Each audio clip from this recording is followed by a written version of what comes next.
Alors, qu'est-ce que c'est que le parler en langue? Eh ben d'abord, c'est un charisme. Et ce mot de charisme, qui vient du grec charisma, qui signifie don gratuit, vient lui-même du mot charis, qui veut dire grâce. Donc, tout ça nous donne des indices pour comprendre que un charisme, c'est un don gratuit accordé par Dieu, par pure grâce. Donc, se parler en langue est aussi, en tant que charisme, un don gratuit accordé par Dieu, par pure grâce. Alors, parler en langue, on a entendu Ruth là, à la fin du temps de louange. Parler en langue, c'est prier sous l'action de l'Esprit Saint. Et c'est prier d'une façon particulière, c'est émettre une suite de syllabes qui ne veulent rien dire, incompréhensibles, en s'adressant à Dieu qui est là. C'est-à-dire que quand nous parlons en langue, nous parlons à Dieu et non aux hommes. Dans Romains 8, verset 26, il est écrit: L'Esprit Saint vient au secours de notre faiblesse, car nous ne savons pas prier comme il faut. L'Esprit lui-même intercède pour nous par des gémissements inexprimables. Et Dieu, qui scrute les cœurs, connaît les intentions de l'Esprit, puisque c'est selon Dieu que l'Esprit intercède pour les fidèles. Voilà, donc ces gémissements inexprimables, ces syllabes, c'est pas un langage structuré, c'est pas une langue qui existe. Pendant qu'on prie en langue, l'esprit n'est pas actif. L'intelligence est au repos, mais le cœur, lui, est entièrement attentif à Dieu. Le parler en langue peut s'exprimer à voix haute ou bien dans son cœur de façon silencieuse. Et c'est selon saint Paul le plus petit des charismes. Il est donné par Dieu pour l'édification personnelle, alors que tous les autres charismes sont donnés pour l'édification de la communauté. Et je pense que c'est en ce sens que saint Paul parle du plus petit des charismes. C'est aussi le premier, la première brique. Alors, il y a différentes formes ou différentes finalités du parler en langue. Il peut y avoir un parler en langue de louange, d'intercession, d'action de grâce, etc. Alors, qu'est-ce que ce n'est pas?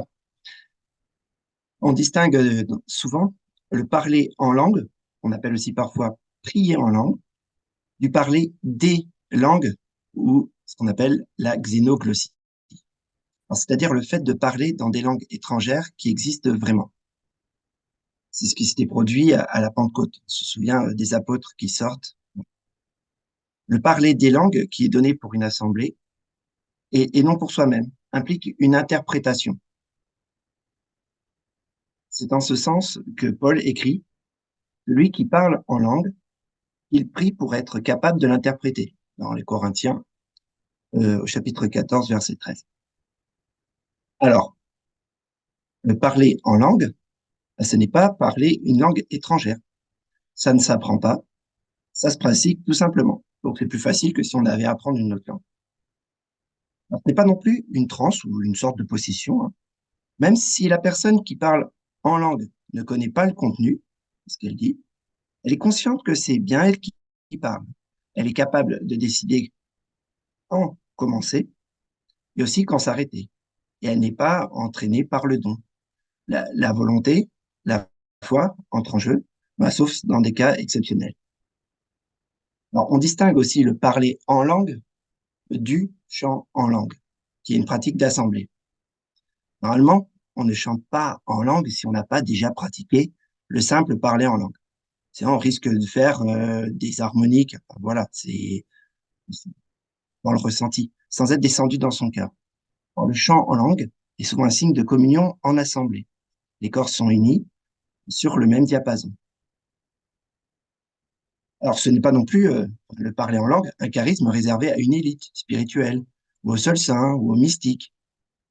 Saint Paul dit dans Corinthiens, 1 Corinthiens, vers chapitre 14, je voudrais que vous parliez tous en langue. C'est vraiment une invitation à ce qu'on le pratique tous, comme tous les charismes. Rechercher les dons les plus hauts. On est vraiment invité à pratiquer ce don. Le parler en langue n'est pas non plus corrélé à la sainteté de la personne. Les charismes en général, et le parler en langue en particulier, ne sont pas une garantie que le locuteur est ému par le Saint-Esprit, car en fait, le malin tente des fois de copier les dons de l'Esprit. En fait, le parler en langue, c'est un positionnement du cœur. Paul met donc en garde les Corinthiens pour qu'ils discernent chaque don spirituel sur la base, un, de la vérité et de la charité. Et il leur rappelle que les dons n'ont de valeur que s'ils sont exercés pour la construction du corps du Christ. Alors, ça sert. Voilà, donc on a vu ce que c'était, ce que ça n'était pas, et à quoi ça sert dans notre vie de prière. Le parler en langue nous édifie nous-mêmes, hein. On a vu que c'était un don qui était vraiment personnel. Il nous aide à grandir spirituellement. Celui qui parle en langue s'édifie lui-même. Vous avez deviné la référence, on en parle depuis tout à l'heure, 1 Corinthiens, chapitre 14, verset 4. Il sert aussi à être en communion avec Dieu. Le parler en langue nous permet de nous placer immédiatement en état de prière. Il nous permet de descendre dans notre cœur pour y trouver le Père. Et donc, c'est un peu une garantie d'efficacité dans la prière. Nous ne perdons pas de temps à retrouver notre hôte intérieur. Le parler en langue permet également l'abandon, en ce sens qu'il nous libère du besoin de conceptualiser ou de mettre des mots sur les mouvements de notre cœur. La valeur de ce genre de prière réside précisément dans son caractère non rationnel, qui permet à l'Esprit Saint de contourner notre esprit, notre intelligence, nos raisonnements. Et c'est l'Esprit lui-même qui intercède pour nous, en Romains chapitre 8. C'est aussi le langage par lequel nous exprimons notre amour débordant pour Dieu. C'est le langage de quand on n'a plus de mots. Et enfin, c'est un don précieux pour l'intercession, notamment dans la prière des frères. Alors, est-ce qu'on en retrouve des traces dans la Bible, dans la tradition? Bon, on vous a déjà lu Romains 8, l'Esprit vient au secours de notre faiblesse, car nous ne savons pas prier comme il faut.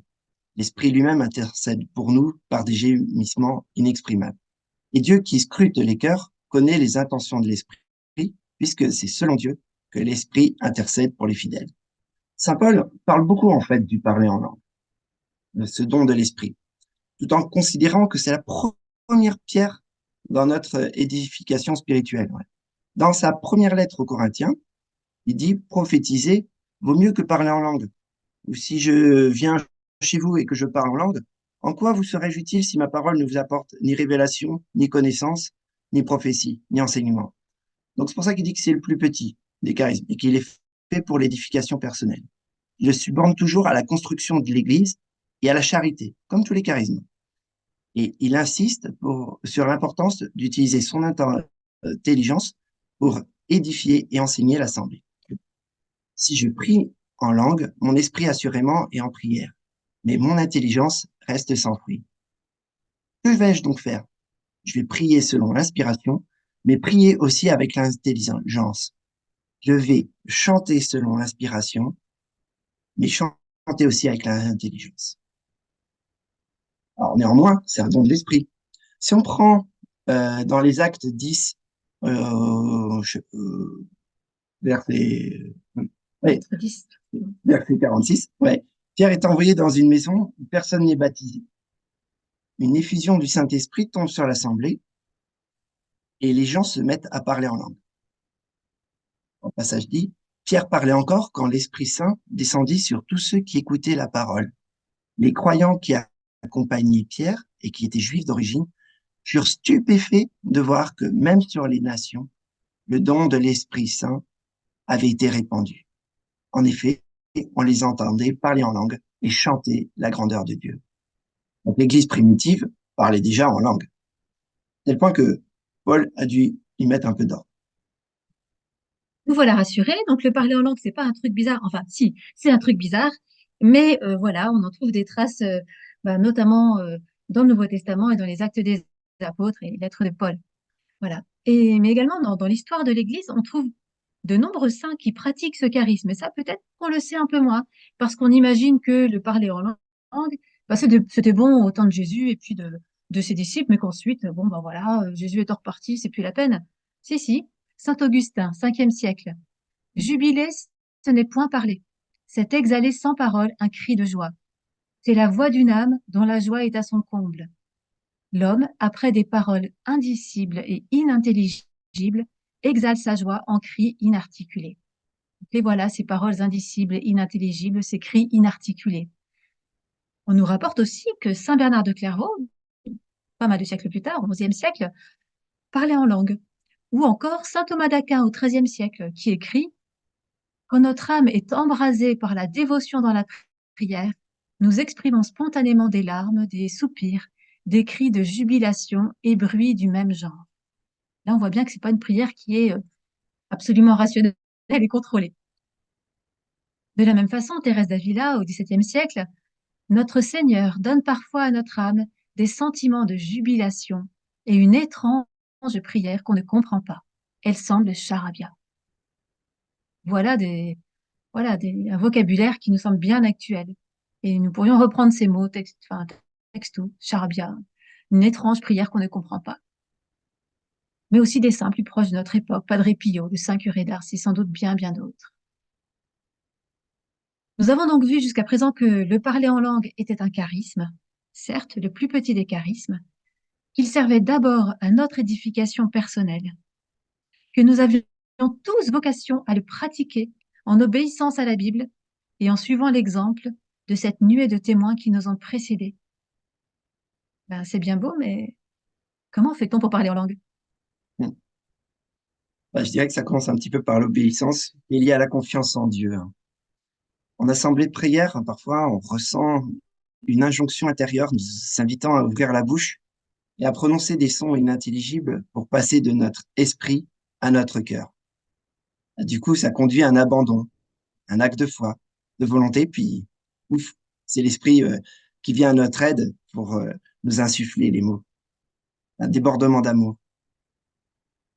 Ce charisme aussi nous apprend la liberté, à faire abstraction du regard des autres et de son propre jugement sur soi-même. Je suis pas digne, c'est pas fait pour moi. Enfin, voilà, toute la petite musique intérieure qui vient dans notre tête et qu'on apprend à quitter, voilà, pour descendre dans son cœur. Arrêter de penser que dois-je faire. Si nous, bah, qui choisissons quand on commence à ouvrir la bouche et qu'on se met à arrêter. Ce n'est pas une possession. Voilà, pour clore cet enseignement, euh, euh, on aimerait terminer en rappelant que tout charisme ne vaut rien, ne sert à rien, mais absolument à rien, s'il n'est pas d'abord mu par l'amour, s'il n'est pas d'abord un débordement de notre cœur. Et vous connaissez tout ce passage. Quand je parlerai les langues des hommes et des anges, on fait le pari que le parler en langue, c'est le langage des anges. Si je n'ai pas la charité, je ne suis qu'airain qui sonne ou cymbale qui retentit. L'amour, c'est bien la motivation et le but qui donnent aux dons leur valeur. Alors là, on aimerait bien en fait maintenant vous donner un petit peu la parole et puis ensuite, ben, on verra avec Ruth et Tabitha si on peut faire un petit exercice pratique.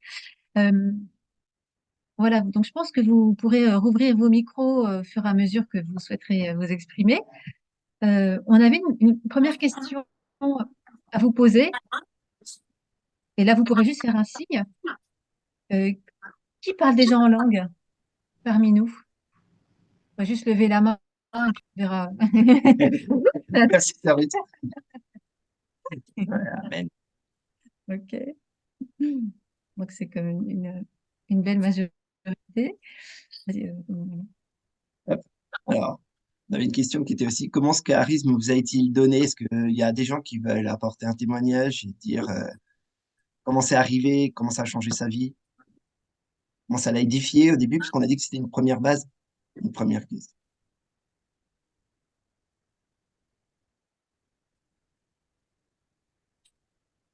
Ah,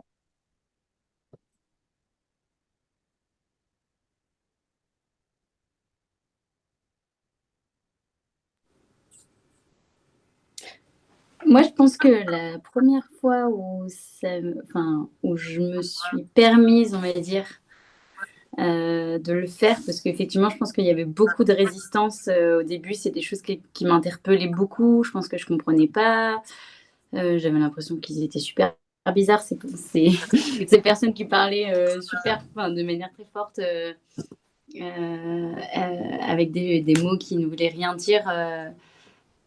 Et ben, c'était au festival qu'on avait fait en Haute-Marne, justement, où j'avais eu l'occasion d'en parler avec plusieurs personnes, et en disant que bah, ça m'arrivait souvent de vouloir dire des choses, mais j'osais pas le faire, j'osais pas le dire, et j'avais l'impression oui, d'être un petit peu honteuse, je pense, comme quoi des fois on est tiraillé.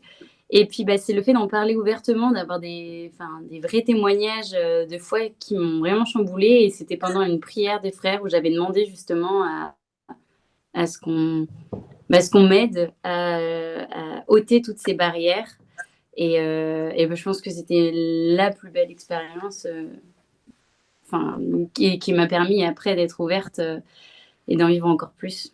Donc voilà, je retiendrai ce festival. Alors c'était en 2022, je crois. Voilà, il y a 2 ans, il me semble. Amen. Ouais, amen. C'est beau parce que là, on va s'exhorter mutuellement, on va s'encourager mutuellement par nos témoignages. Voilà, c'est ça. Ben, moi, je voudrais témoigner aussi. Ça fait très longtemps, c'était à l'époque du Père Tardif, et il y avait des chants en langue et tout ça, des prières en langue, et moi, je voulais vraiment prier en langue. Et c'était vraiment un désir de ma part. Et j'avais entendu qu'il disait qu'il fallait qu'on s'exerce et tout ça. Et moi, j'avais des cassettes dans la voiture. Et c'est surtout dans ma voiture que je m'exerçais. Je parlais, je parlais, je parlais. Comme ça, personne ne me voyait. J'avais pas le problème de la vue des personnes. Et bon, j'ai commencé un petit peu à parler en langue. Puis bon, c'était un petit parler en langue, pas grand-chose. Puis un jour, je sais pas comment ça s'est passé, j'étais dans un ascenseur et d'un coup, j'ai eu un flot de paroles qui est sorti de ma bouche. Et voilà, ça a commencé là. Le chant, enfin, le parler en langue a commencé là. Et ça m'aide beaucoup dans la prière, dans l'intercession. Je prie beaucoup en langue parce que des fois, je suis démunie de mots. Et le parler en langue, voilà, ça vient tout seul. Et je sais que Dieu entend ce que je lui dis. Voilà, et ça m'aide énormément. Et souvent, j'ai un peu l'explication de ce qu'il me donne. Voilà, pour l'explication.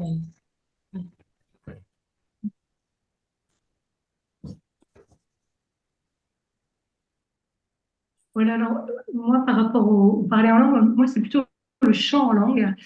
Euh, voilà, je, comment dire, très souvent, hein, après un chant en langue et notamment après un chant dans de la louange, etc., je me suis habituée, enfin, j'ai pris l'habitude. Voilà, j'étais aussi en communauté et on chantait très souvent en langue dans des offices. Ça peut être des offices de louange du matin, les laudes, ça peut être des offices, voilà. Très souvent, on chantait en langue. Et c'est vrai que le chant en langue, du coup, met le cœur un peu au large. Enfin, c'est-à-dire que voilà, moi, ça me mettait, enfin, en tout cas, ça mettait le cœur au large. Et c'est vrai, vous en avez parlé, ça ouvre aussi au charisme. Je pense que du coup, ça ouvre à une écoute de l'Esprit Saint. Et voilà. Et c'est vrai que j'aime chanter en langue. Alors moi, c'est plutôt du chanter que du parler.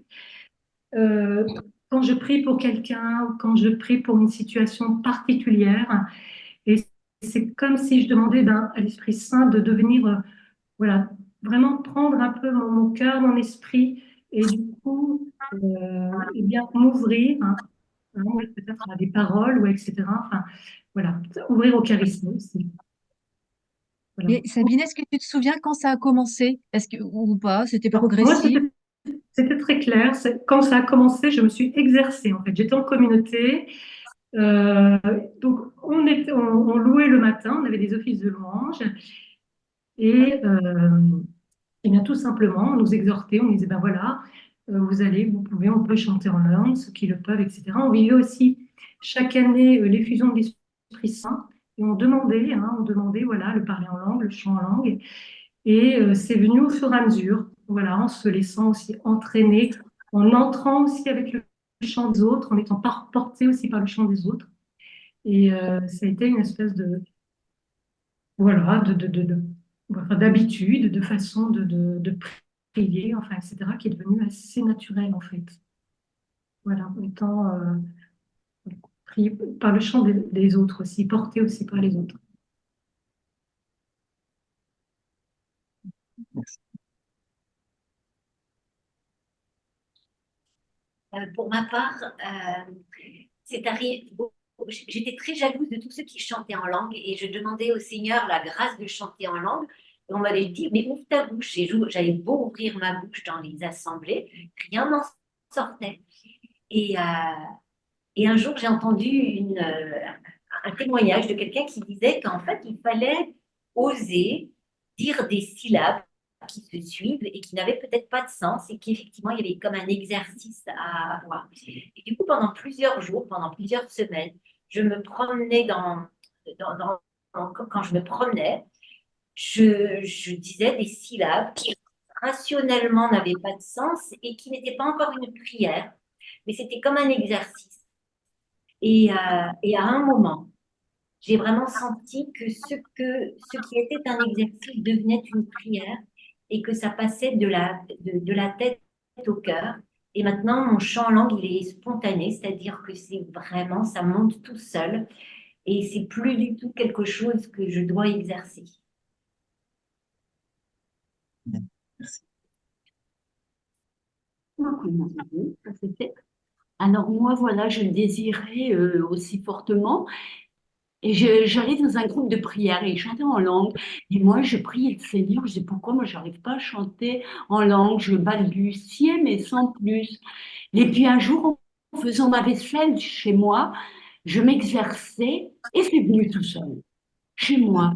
Et puis quand je suis allée au groupe de prière, après, bon, ils m'ont confirmé que c'était bien le chant en langue. Alors, gloire à Dieu. Voilà. Le mot s'exercer revient beaucoup, hein. C'est-à-dire qu'il faut se lancer et puis ben, si ça marche pas tout de suite, c'est pas grave, on persévère, hein. Moi, j'ai été assez touchée par ce que vous disiez quand c'était simplement en fait l'histoire enfin, que c'était le cœur qui parlait, que c'était vraiment un cœur à cœur avec Jésus. Je trouve que c'est vraiment ce que je ressens. On a beau des fois prendre la parole dans des moments de louange ou dans des moments de prière, on essaye de le faire au plus neutre, enfin, au plus centré sur l'Esprit Saint, mais forcément, je pense qu'on réfléchit aux mots au bout d'un moment, enfin, à la tournure des phrases. Et s'il y a bien un moment où moi j'arrive à simplement vivre ma prière, mais en fait c'est depuis que j'ai rencontré le chant en langue, quoi. Je trouve que c'est, enfin oui c'est ça. Je pense que c'est juste spontané comme vous disiez, c'est juste parfait. Enfin c'est, on déclare tout notre amour à Dieu et sans aucune barrière, quoi. Et enfin ça m'a pas mal touchée quand vous aviez dit que c'était juste un cœur à cœur parce que c'était exactement ça. Je pense que j'avais pas mis le mot dessus. Amen.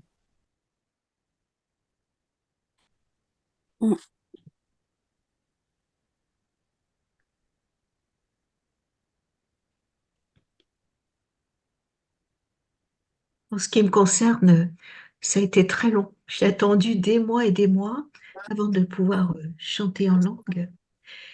Et puis, euh, c'était lors d'une formation au Puy de Jacob. Ils nous ont dit, ben, allez-y, ouvrez la bouche et chantez des Alléluia. Et c'est là que j'ai un petit peu commencé. Mais les grandes barrières qui m'ont empêché de chanter en langue, au début, c'était vraiment la peur du regard des autres. Et puis, c'était vraiment passer de la tête au cœur. Et là, c'était long à pouvoir passer. Mais ça a été débloqué. Et je vois que c'est une aide vraiment très, très précieuse, le chant en langue, quand on prie pour les frères. Ça, c'est précieux. C'est, j'allais presque dire, c'est presque indispensable pour moi maintenant. Et quand on est en assemblée de prière, je crois que c'est un facteur d'unité, oui, on est tous ensemble, d'unité, et non seulement entre nous, mais aussi entre ciel et terre.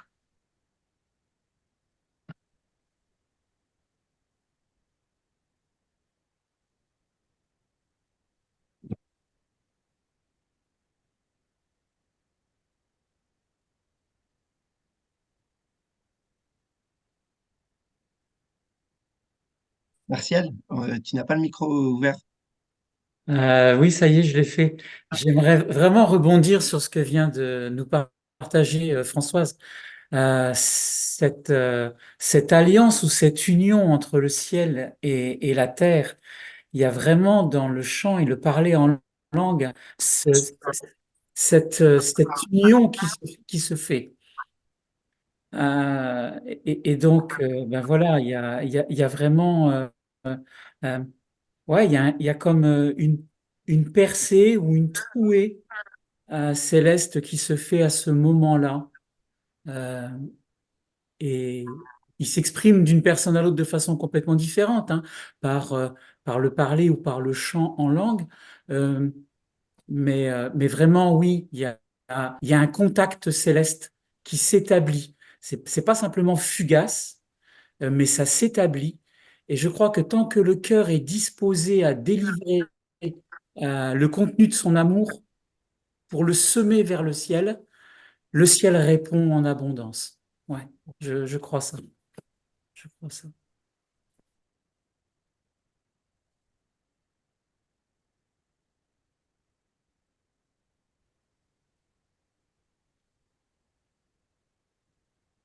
C'est intéressant de se dire que c'est vraiment un charisme. Comme on le dit, cette connexion là dont on parle au ciel, c'est qu'il y a une forme d'instantanéité dans le parler en langue qui nous dispose. C'est vraiment, c'est comme si l'Esprit Saint vient tout de suite prendre le relais en nous. Et c'est pour ça que c'est pas toujours évident d'y entrer, que ça peut prendre du temps et qu'il faut persévérer parce que on a bien vu dans les témoignages ce lâcher prise qui a besoin de se vivre et qui va être différent selon chacun parce qu'on est tous uniques. Voilà, dans notre histoire, notre cheminement est unique aux yeux de Dieu. Mais c'est tellement beau quoi, de se dire qu'on a des outils spirituels qui nous sont donnés et pour notre prière personnelle, puis quand on est en assemblée. Mais c'est important de vivre les deux. Si l'on ne vit le parler en langue qu'en assemblée, il y a quelque chose qui peut nous manquer. Parler en langue ou chanter en assemblée, on a besoin que ça nourrisse aussi notre prière personnelle. C'est comme si on s'exerçait, un peu comme si on nourrissait ce charisme-là dans notre prière personnelle.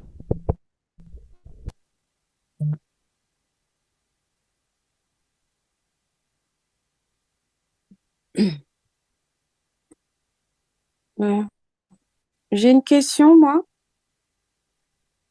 parce que là, d'après ce que voilà. C'est-à-dire que, bah, moi, je pensais que le parler en langue, bah, ok, c'est un charisme. Donc, pour moi, je pensais que c'est automatiquement donné ou pas par l'Esprit Saint.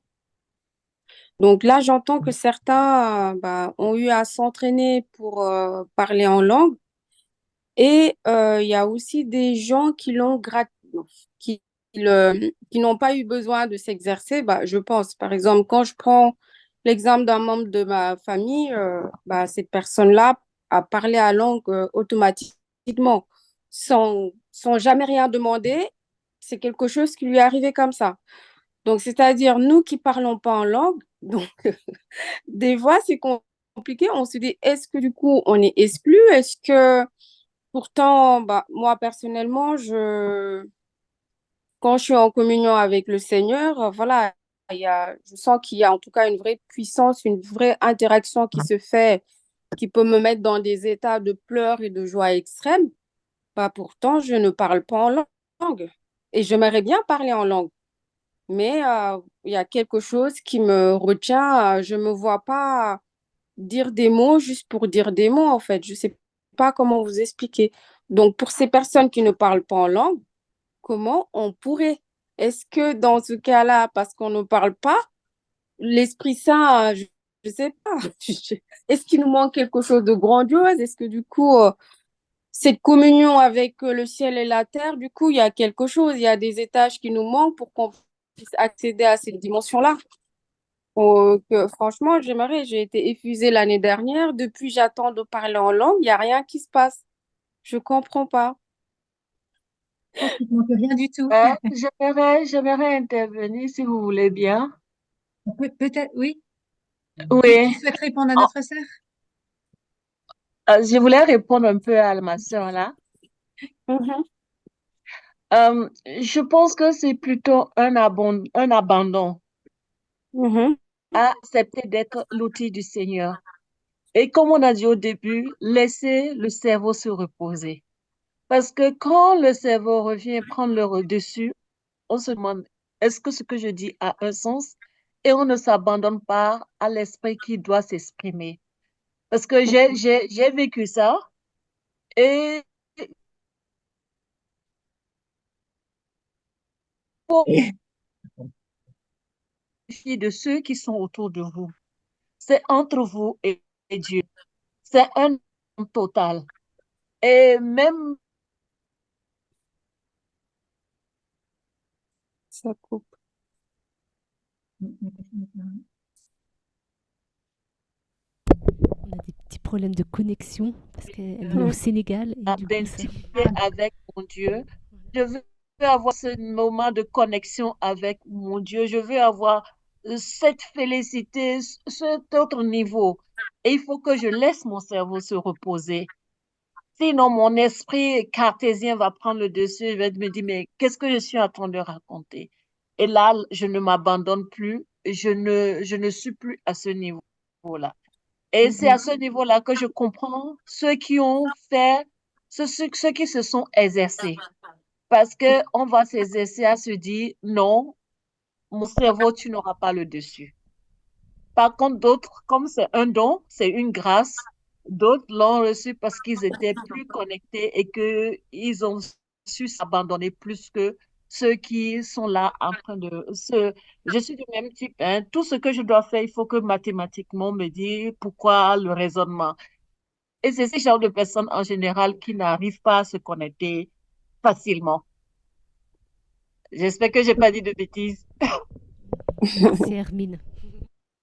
C'est peut-être aussi, tu vois, c'est comme si tu étais au bord de la piscine, tu regardes des gens qui nagent, qui s'ébattent dans l'eau, mais en fait, tu as juste à faire le premier pas pour plonger, quoi.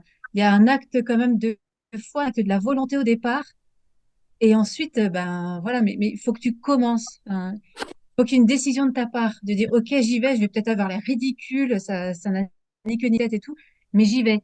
Et en tout cas, il te manque rien, quoi. Tu as tout reçu. Tu as tout reçu. Maintenant, il faut activer ce don. Euh, ouais. Ouais. Le maillot de bain et les brassards. Ouais. Alors, dans les exercices pratiques que l'on peut faire pour démarrer, si tu veux, on en a cité quelques-uns tout à l'heure. Il y en a un autre qui fonctionne bien aussi, c'est, tu vois, de choisir un psaume de louange, par exemple, et de le prier à haute voix. Vraiment, tu le pries de ton cœur, tu proclames la parole de Dieu, tu vois, et tu sens que ton cœur vraiment adhère à ce que tu dis. Et puis après, tu peux rester sur un verset qui touche ton cœur. Tu vois, dans le psaume, et tu le répètes, ce verset. Tu le répètes jusqu'à ce qu'à un moment donné, ta prière, elle jaillisse. Et là, tu sens que tu as autre chose à dire à Dieu et que ça jaillit par voilà, ouvrir la bouche et laisser les syllabes venir comme elles viennent. C'est un débordement du cœur, comme on l'a dit tout à l'heure. Hein. Donc, ça peut être un bon exercice si tu veux t'entraîner. Voilà, ça peut enclencher. D'accord, merci. Moi, je voudrais aussi demander, parce que quand on était petit, on jouait beaucoup. On faisait beaucoup de charabia. Quand j'ai mon petit-fils, on fait du charabia. Et j'ai tendance à mélanger les deux. Je me dis, je retombe en enfance et puis je dis n'importe quoi et puis j'ose pas le dire, quoi. Alors, est-ce qu'on doit retomber en enfance? Est-ce qu'on... Je sais pas. Donc, j'ai peur de me moquer de Dieu en faisant du charabia comme ça, quoi. Souvent la même chose avec notre petite dernière. Voilà, quand elle commence à parler, ouais, c'est des fois, elle parle en anglais. En Je dirais fait, que le pire pour moi, c'est que parfois, c'est les mêmes sons qui viennent quand je suis en train de parler avec Apolline, donc la petite, et puis au groupe de prière. Alors, ça m'embête beaucoup. Et en fait, la question, c'est est-ce que je suis dans ma tête ou est-ce que je suis dans mon cœur? Et mon problème, je pense que je suis toujours pas arrivé, c'est que des fois, ça va, je suis bien dans mon cœur et puis je change sans que ça vient, c'est inspiré. Mais d'autres fois, non, il y a encore trop de tête, quoi, voilà. Et moi, j'ai démarré le chant en langue, ouais, c'est vrai, un peu par obéissance, en fait. J'ai dit au Seigneur, bah, je veux te suivre, Seigneur. j'ai envie de t'obéir. Et il me dit, bah, ouvre les lèvres. Et puis, suis-moi déjà là-dessus. Parce qu'apparemment, t'as pas envie de le faire, quoi. Enfin, j'avais pas envie de parler en langue. Je me suis dit, bah, chacun ses charismes, enfin, chacun sa place dans l'église. Moi, je m'occupe d'autre chose. Et puis voilà. Et puis, je viens d'un milieu traditionnaliste, donc c'est pas vraiment le truc qu'on pratique, quoi. Voilà. Et puis, bah, je l'ai fait par obéissance. Alors, j'ai dit, ben, Seigneur, je m'abandonne à toi, mais viens nourrir mes lèvres, quoi. Voilà. Et donc, je, comme un souffle, en fait, je disais, voilà, je respire Jésus, ou voilà, et puis ça peut démarrer. Mais bon, je le fais par obéissance, mais je sais pas encore si je suis. Tout dépend si je suis dans le cœur ou dans la tête, quoi. Et quand je suis dans la tête, bah, c'est comme avec les enfants. Si je suis dans le cœur, bah, je le sens vraiment que là, je suis vraiment en présence de Dieu, quoi, voilà. Donc, savoir où est-ce qu'on est à chaque fois. Mais je pense que dans les deux cas, enfin, il y a l'esprit d'enfance, en fait. Et on ne parle pas de redevenir comme des enfants. C'est cette confiance absolue, cette absence de peur du regard des autres et du jugement, cette liberté. En fait, c'est ça que nous montrent les enfants. Et moi, souvent, ça m'édifie de regarder les enfants qui jouent, qui vivent, qui parlent, mais qui n'ont rien à faire si c'est pas français. Et puis, qui essayent et qui reformulent. Et c'est peut-être, en fait, enfin, je pense que ce charabia des enfants, bah, ça nous parle du parler en langue, du charabia des anges, quoi, en fait, peut-être. Je sais pas s'il faut vraiment l'opposer. Brut, tu m'arrêtes hein, si je dis des grosses bêtises, hein, mais moi, je trouve qu'il y a cet esprit d'enfance, quoi, qui est cultivé. Super. Oui. Mm.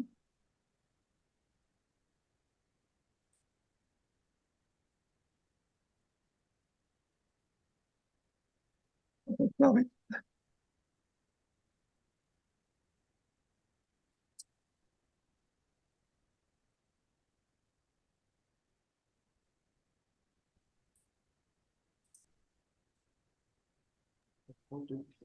Euh, Si je pouvais ajouter quelque chose, euh, il y a, il y a vraiment une dimension d'un langage amoureux dans le parler en langue.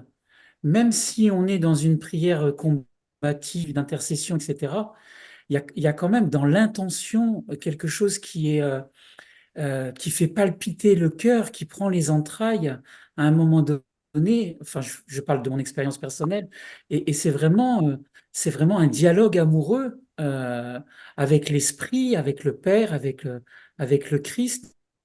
Et il, il n'y a, en tout cas pour ce que je perçois, euh, il y a, il y a rien qui ne peut blesser l'autre dans ce langage amoureux. Il y a une sollicitation, on connaît quand même un peu les intentions par ce qu'on est en train de déclamer. On entend bien si nos syllabes sont porteuses d'un certain nombre d'émotions aussi, qui peuvent être des émotions de joie, qui peuvent être des émotions de, de, de combat, etc. Le parler en langue est porteur aussi de toutes ces choses-là. Et en tout cas, ce que j'en perçois, c'est que euh, ce qui sort de mes lèvres, quelles que soient les situations, il n'y a pas d'agressivité envers l'esprit, il y a de la requête, il y a de l'attente, il y a de la joie, il y a tous les fruits de l'esprit qui se manifestent dans cette verbalisation, je vais dire, entre guillemets, euh, mais il n'y a pas d'accusation de Dieu en disant, les propos sont pas remplis d'amertume, enfin, je ne le crois pas, en disant, mais t'as pas fait ça pour moi, je t'attendais là, t'as pas répondu, etc. Mais cela me semble absent du parler en langue ou du chant en langue. Par contre, le chant en langue a cette incroyable facilité à entraîner les autres dans le mouvement, plus que le parler individuel, peut-être.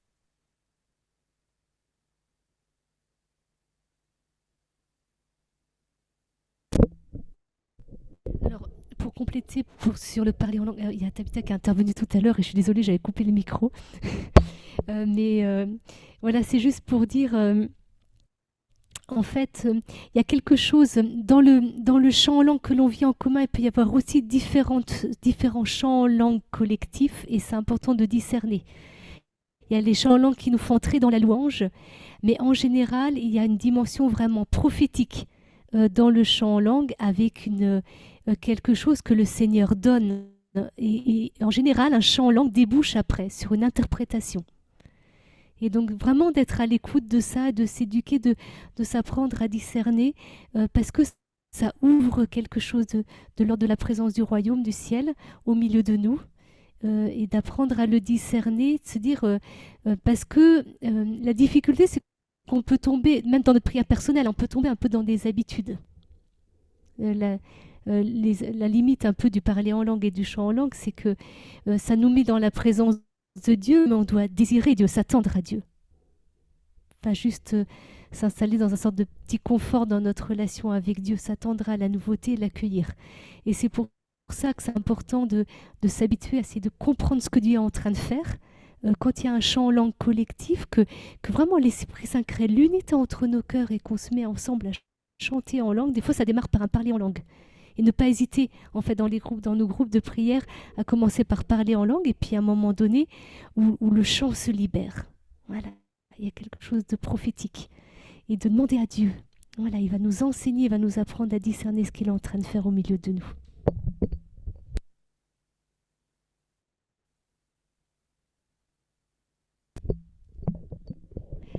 Alors Claire et Germain, est-ce que vous aviez préparé un exercice pratique ou voilà, sinon on va prier. Est-ce que vous aviez quelque chose On s'était dit qu'on allait voir comment vous souhaitiez partager votre expérience. Mais là, quelle heure est-il? On en parle. Ouais. Donc ce serait peut-être bien, oui, qu'on puisse à la fois prier pour les personnes qui souhaiteraient parler en langue et qui, pour l'instant, n'y arrivent pas. Enfin voilà, celles qui le désirent. Et puis peut-être dans un deuxième temps, que tous on prie en langue et puis qu'on voit ce que le Seigneur a à nous dire. Effectivement. On va faire ça, c'est-à-dire qu'on peut prendre un chant pour s'immerger dans la présence de Dieu et puis après, vraiment, c'est notre intention de prière tous ensemble, c'est vraiment pour libérer ce charisme au milieu de nous. Ça vous va comme ça et puis comme ça, on intercède les uns pour les autres.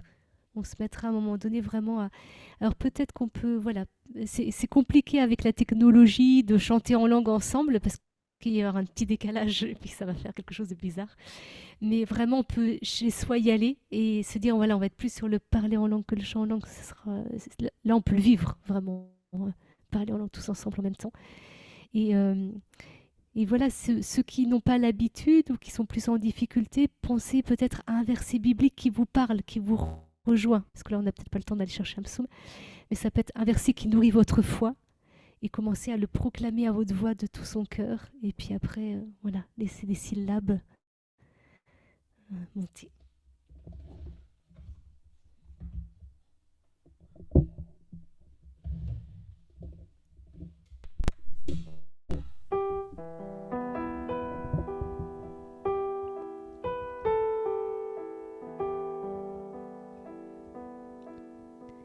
Plonge-moi dans ta rivière d'amour. Plonge mon esprit dans les profondeurs de ta joie.